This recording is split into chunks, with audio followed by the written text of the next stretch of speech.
Delhi liquor scam కేసులో arrest అయిన BRS MLC కవిత ఎట్టకేలకు 5 నెలల తర్వాత బెయిల్పై జైలు నుంచి విడుదలయ్యారు. దీంతో బీఆర్ఎస్ పార్టీకి ఒక కొత్త జోష్ వచ్చింది. పార్టీ నేతలు, కార్యకర్తలు సంబరాలు చేసుకుంటున్నారు.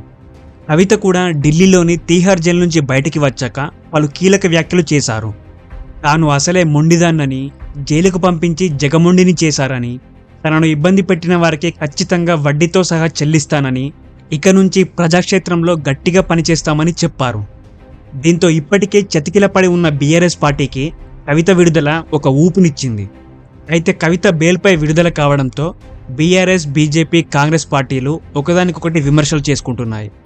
బీఆర్ఎస్, బీజేపీ మధ్య ఒప్పందం జరిగిందని, అందుకే కవిత విడుదలైందని కాంగ్రెస్ వాళ్ళు ఆరోపిస్తున్నారు.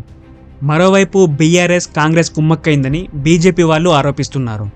సో ఇలా ఎవరికి వాళ్ళు ఇష్టం వచ్చినట్లు విమర్శలు చేసుకుంటున్నారు. వాస్తవానికి కోర్టులు అనేవి ఇలా రాజకీయ ఆరోపణలు, రాజకీయ ఒత్తిళ్లకు తలొగ్గి తీర్పులు ఇవ్వడం, బెయిల్లు ఇవ్వడం లాంటివి చెయ్యవు. ఆ కేసుకు సంబంధించిన ఆధారాలు, ఇన్వెస్టిగేషన్ను బట్టే బెయిల్ ఇవ్వాలా వద్దా అని నిర్ణయం తీసుకుంటాయి. ఇక్కడ కవితకు బెయిల్ రావడానికి కొన్ని మెయిన్ రీజన్స్ ఉన్నాయి. అవేంటంటే, ఈ లిక్కర్ కేసులో ఈడీ, సిబిఐలు ఇప్పటికే ఛార్జ్షీట్లు ఫైల్ చేశాయి. అలాగే కవితపై ఇన్వెస్టిగేషన్ కూడా చేశాయి. ఈ లిక్కర్ కేసుకు సంబంధించి కవిత మనీ లాండరింగ్ కేసులో అరెస్ట్ అయ్యారు. కాబట్టి ప్రివెన్షన్ ఆఫ్ మనీ లాండరింగ్ యాక్ట్లోని సెక్షన్ 45లో ఉన్న క్లాజ్ 1 ప్రకారం ఒక ప్రత్యేక నిబంధన ఉంది. అదేంటంటే 16 ఏళ్లలోపు ఉన్నవారు, మహిళలు, అనారోగ్యంతో బాధపడేవారు, దివ్యాంగుల కోసం కోర్టులు మానవత్వంతో బెయిల్ ఇవ్వచ్చు. పిఎంఎల్ఏ కేసులో ఈ కేటగిరీకి చెందిన వాళ్ళు అరెస్ట్ అయి కస్టడీలో ఉన్నప్పుడు ఆ పర్టికులర్ కేసులో వీళ్ళు ఇంకా దోషిగా నిర్ధారణ కానట్లయితే వీళ్ళకి బెయిల్ ఇచ్చేందుకు కోర్టుకు పర్మిషన్ ఉంటుంది. ఒక మహిళగా కవితకు కూడా ఇదే వర్తించింది. అలాగే ఈ లిక్కర్ కేసులో 498 మంది సాక్షులను విచారణ చేయాల్సి ఉంది. 50,000 పేజీలున్న డాక్యుమెంట్ని ఇంకా పరిశీలించాల్సి ఉంది. ఈ కేసు ఇప్పట్లో పూర్తయ్యే పరిస్థితి లేదు. దీనికి చాలా సమయం పడుతుంది. కాబట్టి ఒక కేసులో కస్టడీలో ఉన్న వ్యక్తికి ఇది జైలు శిక్షగా మారకూడదు. జైల్లో ఎక్కువ కాలం ఉండాల్సిన అవసరం లేదు అని కోర్టు చెప్పింది. ఇలా అన్ని అంశాలను పరిగణనలోకి తీసుకొని సుప్రీంకోర్టు కవితకు బెయిల్ మంజూరు చేసింది. అయితే ఇలా బెయిల్ ఇచ్చినంత మాత్రాన ఈ కేసు క్లోజ్ అయినట్లు కాదు. మళ్ళీ కోర్టు కవితను పిలిచినప్పుడు రావాల్సి ఉంటుంది. దీనిపై జరుగుతున్న విచారణకు సహకరించాల్సి ఉంటుంది. అయితే ఈ లిక్కర్ స్కామ్ అంటే ఏంటి, ఇందులో కవిత పాత్ర ఉందా లేదా అనే దానిపై నేను గతంలోనే ఒక వీడియో చేశాను. ఎవరైనా చూడని వాళ్ళు ఉంటే చూడండి, డిస్క్రిప్షన్లో లింక్ ఇచ్చాను. ఇక టాపిక్లోకి వెళ్తే, ఇప్పుడు కవిత ఎట్టకేలకు జైలు నుంచి బయటకు వచ్చేశారు. మరి ఇప్పుడు బీఆర్ఎస్ పరిస్థితి ఏంటి, ఈ పార్టీ నెక్స్ట్ ప్లాన్ ఏంటి అనే దానిపై ఆసక్తి నెలకొంది. సో ఇప్పుడు దీని గురించి కొంచెం డీప్గా తెలుసుకుందాం. 2014లో తెలంగాణ ఏర్పడ్డాక టీఆర్ఎస్ పార్టీ అధికారంలోకి వచ్చింది. ఉద్యమంలో కీలక పాత్ర పోషించిన ఈ పార్టీకే ప్రజలు జై కొట్టారు. కేసీఆర్ సీఎం అయ్యారు. 2019లో కూడా టీఆర్ఎస్ రెండోసారి అధికారంలోకి వచ్చి రాష్ట్రంలో ఒక తిరుగులేని పార్టీగా అవతరించింది. ఆ తర్వాత 2022లో కేసీఆర్ టీఆర్ఎస్ని బీఆర్ఎస్గా మార్చారు. జాతీయ రాజకీయాల్లోకి వెళ్దామని ప్రయత్నించారు. కానీ ఆ తర్వాత ఢిల్లీ లిక్కర్ స్కామ్ వెలుగులోకి వచ్చింది. ఈ కేసులో కవిత పేరు బయటపడడం అప్పట్లో సంచలనం రేపింది. అసెంబ్లీ ఎన్నికలకు ముందు కవిత అరెస్ట్ అవుతుందని చాలామంది భావించారు. కానీ ఆమె అరెస్టు కాలేదు. దీంతో బీఆర్ఎస్, బీజేపీ ఒకటే అనే భావనను కాంగ్రెస్ పార్టీ జనాల్లోకి తీసుకెళ్లగలిగింది. చివరికి 2023 డిసెంబర్లో జరిగిన అసెంబ్లీ ఎన్నికల్లో బీఆర్ఎస్ ఓడిపోయింది. కాంగ్రెస్ పార్టీ అధికారంలోకి వచ్చింది. దీంతో రాష్ట్రాన్ని 10 ఏళ్ల పాటు పాలించిన బీఆర్ఎస్ పార్టీకి గట్టి ఎదురుదెబ్బ తగిలింది. ఆ తర్వాత 2024 మార్చి 15న లిక్కర్ కేసులో కవితను ఈడీ అరెస్ట్ చేసింది. దీంతో బీఆర్ఎస్కు మరో షాక్ తగిలింది. ఇక చివరికి పార్లమెంటు ఎన్నికల్లో బీఆర్ఎస్కు ఒక్క సీటు కూడా రాకపోవడంతో ఆ పార్టీకి కోలుకోలేని దెబ్బ పడింది.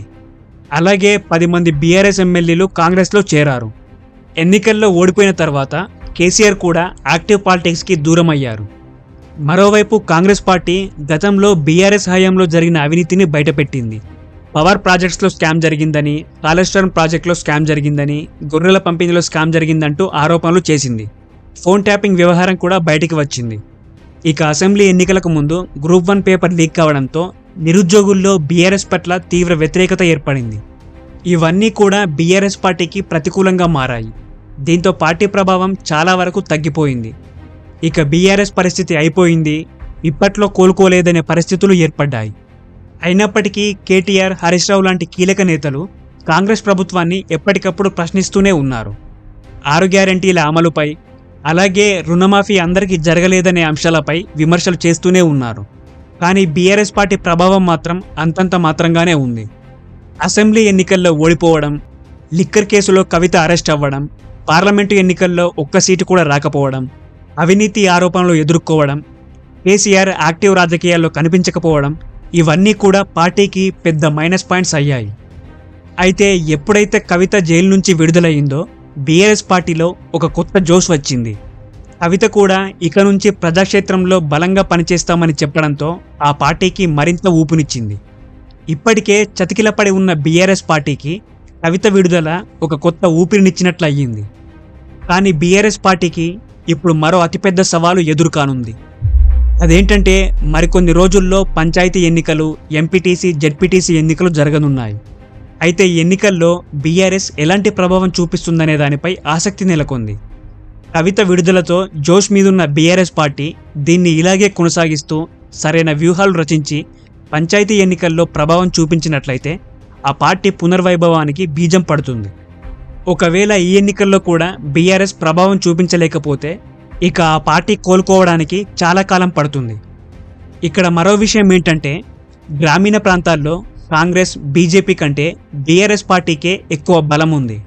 తెలంగాణ వచ్చాక ఈ 10 ఏళ్లలో బీఆర్ఎస్ పార్టీ గ్రామాల్లోకి పూర్తిగా విస్తరించింది.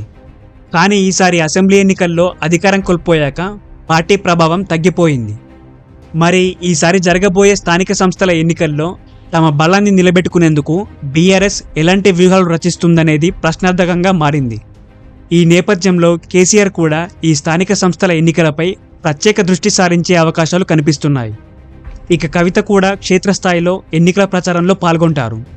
దీంతో కవిత వల్ల బీఆర్ఎస్ పార్టీకి అనుకూల పరిస్థితులు ఏర్పడే అవకాశం ఉంది. సాధారణంగా ఏదైనా కేసుల్లో జైలుకెళ్లి విడుదలై వచ్చే నాయకులపై ప్రజల్లో ఆదరణ లభిస్తుంది. సీఎం రేవంత్ రెడ్డి, చంద్రబాబు నాయుడు, జగన్మోహన్ రెడ్డి ఇలా వీళ్ళందరూ కూడా జైలుకెళ్లి ప్రజల్లో గుర్తింపు తెచ్చుకున్నవారే. మరి కవిత ప్రభావం రాష్ట్రంలో ఎలా ఉంటుందో తెలియాలంటే మరికొన్ని రోజులు వేచి చూడాల్సిందే. ఒకవేళ ఈ స్థానిక సంస్థల ఎన్నికల్లో బీఆర్ఎస్ ప్రభావం చూపించినట్లయితే ఆ పార్టీ పునర్వైభవాన్ని తెచ్చేందుకు ఈ విజయం ఎంతగానో ఉపయోగపడుతుంది. అలాగే రాష్ట్రంలో బీఆర్ఎస్ మరోసారి తమ ఉనికిని విస్తరించేందుకు ఇది దోహదపడుతుంది. మరి ఈ స్థానిక సంస్థల ఎన్నికల్లో బీఆర్ఎస్ ప్రభావం చూపిస్తుందా లేదా, ఆ పార్టీ పునర్వైభవానికి అడుగులు పడతాయా లేదా, నెక్స్ట్ బీఆర్ఎస్ పరిస్థితి ఏంటి అనే దానిపై మీ అభిప్రాయాన్ని కామెంట్లో చెప్పండి. Okay friends, thank you for watching. ఈ వీడియో కనుక మీకు నచ్చినట్లయితే లైక్ చేయండి, సబ్స్క్రైబ్ చేయండి, కామెంట్ చేయండి, అలాగే మీ ఫ్రెండ్స్ అందరికీ షేర్ చేయండి.